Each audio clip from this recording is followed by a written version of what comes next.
Doctor कोमी व्यास, उदयपुर की एक मशहूर डॉक्टर, अपनी फैमिली के साथ हमेशा के लिए लंदन शिफ्ट हो रही थी। इन तीनों नामों ने 242 लोगों के साथ एयर इंडिया की फ्लाइट नंबर AI 171 बोर्ड करी थी। कई लोगों ने फ्लाइट बोर्ड करने के बाद अपने घर वालों को मैसेज किया होगा, कुछ ने सेल्फी भी भेजी होगी और कई लोगों ने यह कहा होगा कि अब लंदन जाकर जब लैंड करेंगे तब मैसेज करेंगे।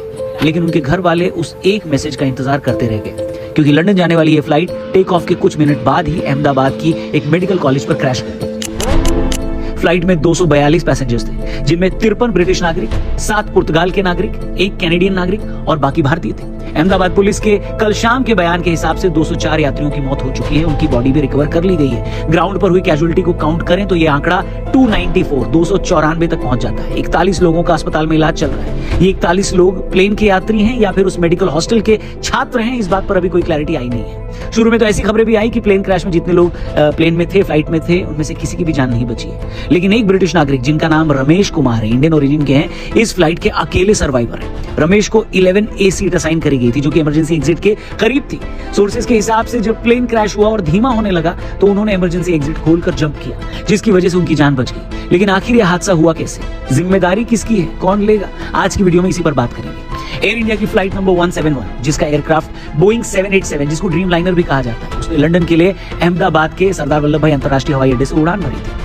फ्लाइट रडार 24 एक वेबसाइट है दोस्तों, जो दुनिया भर की फ्लाइट्स को ट्रैक करती है। उसके हिसाब से प्लेन के सिग्नल टेक ऑफ के कुछ ही सेकंड बाद ही मिलने बंद हो गए थे। जमीन से 625 फीट की ऊंचाई तक उड़ान भरने के बाद अचानक से प्लेन नीचे आने लगा, जिसको एविएशन की भाषा में डिसेंड या सिंक होना कहते हैं। और दोपहर 1:38 पर अहमदाबाद के एक रिहायशी इलाके मेघानी नगर में एक ऐसी बिल्डिंग पर यह प्लेन क्रैश कर गया जहां पर लोकल डॉक्टर्स रहते हैं। रिपोर्ट्स के हिसाब से प्लेन इस बिल्डिंग के मेस वाले हिस्से पर गिरा, जहां उस वक्त कई डॉक्टर्स लंच कर रहे थे। खबरों के मुताबिक फ्लाइट टेक ऑफ होने के तुरंत बाद पायलट ने एयर ट्रैफिक कंट्रोल में एक मे डे कॉल करी थी। मे डे कॉल एविएशन में एक डिस्ट्रेस सिग्नल कॉल होती है, और जब कोई हवाई जहाज ट्रैफिक कंट्रोल को मे डे कॉल करता है तो इसका मतलब होता है कि कुछ बहुत बड़ा लाइफ थ्रेटनिंग खतरा है। 1920 में शुरू हुई ये प्रैक्टिस आज एक ग्लोबल प्रोटोकॉल है, जिसका इस्तेमाल कल एयर इंडिया के पायलट ने प्लेन टेक ऑफ होने के कुछ ही सेकंड बाद किया। लेकिन जब एयर ट्रैफिक कंट्रोल ने उस कॉल का जवाब दिया तो बदले में एयरक्राफ्ट से कोई भी जवाब नहीं आया, और थोड़ी देर बाद आग और धुएं का गुबार अहमदाबाद के आसमान में छा गया। एविएशन एक्सपर्ट्स का कहना है कि फ्लाइट का डेटा रिकॉर्डर, कॉकपिट का वॉइस रिकॉर्डर और ब्लैक बॉक्स जब तक रिकवर नहीं हो जाते तब तक कुछ भी कहना जल्दबाजी होगी। विजुअल के हिसाब से प्लेन सिंक हुआ और मिड एयर तो कोई भी एक्सप्लोजन नहीं हुआ है। प्लेन सिंक होने की वजह इंजन मॉलफंक्शन हो सकता है, लेकिन एविएशन एक्सपर्ट्स के हिसाब से एक प्लेन में 2 इंजन होते हैं और दोनों इंजन एक साथ फेल हो जाएं, ऐसा होने की संभावना 1 in a billion होती है, वो भी टेक ऑफ के 1 मिनट के अंदर।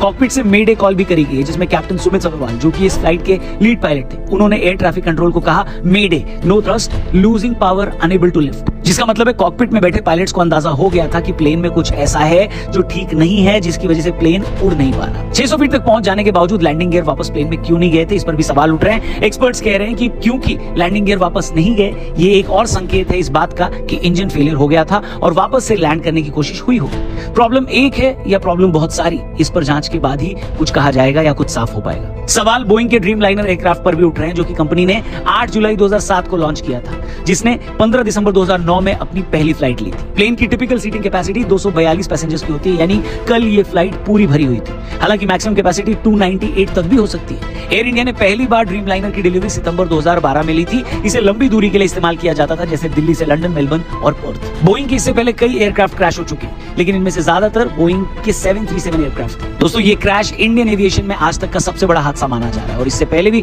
आपने सुना होगा कि कई ऐसे क्रैश हुए, लेकिन पूरा एयरक्राफ्ट क्रैश हो जाना भारतीय एविएशन इतिहास का सबसे बड़ा एक्सीडेंट है। बड़े दुख की बात यह भी है कि ये प्लेन एक बड़ी भारी आबादी वाले इलाके में क्रैश हुआ, और जिस बिल्डिंग पर ये क्रैश हुआ उनमें कई सारे रेजिडेंट और जूनियर डॉक्टर्स थे। आप एक बार को मेडिकल कम्युनिटी के लिए सोचकर देखिए कि उनके लिए कितना दुख भरा दिन था ये। न सिर्फ उन्हें फ्लाइट में बैठे पैसेंजर्स की डेड बॉडी और इंजरी से डील करना पड़ा, बल्कि उन्हीं की कम्युनिटी के कुछ और डॉक्टर्स की भी यही हालत थी जो उन्हें संभाल ली थी। वैसे दोस्तों, प्लेन के टेक ऑफ किए 1 मिनट भी नहीं हुआ था, इस वजह से फ्लाइट का फ्यूल टैंक भी पूरी तरह से फुल था, और इस वजह से एक्सीडेंट के बाद एक्सप्लोजन और ज्यादा बड़ा हुआ।